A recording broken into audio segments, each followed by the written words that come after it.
One thing that I really enjoy about practicing medicine is educating my patients. That's a big part of being a physician, is being a teacher. And so educating patients about their condition, about arthritis in general, about ways to stay healthy and prevent problems. Another thing I really enjoy about practicing medicine is helping people get back to the activities they enjoy. It's my goal to treat each patient as if they were a member of my family. I'm from North Carolina. I grew up in Raleigh and went to Carolina and did my orthopedic residency at Duke University. Orthopedics in general is a wonderful specialty, and I'm very fortunate in knee and hip replacement because we have a good solution for a very common and disabling problem.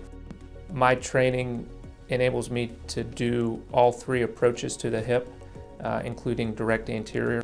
I think that all the approaches to the hip can get you an excellent result. My goal is to individualize the approach to the patient and do what works best for them. My name is Rutherford, and I practice at EmergeOrtho.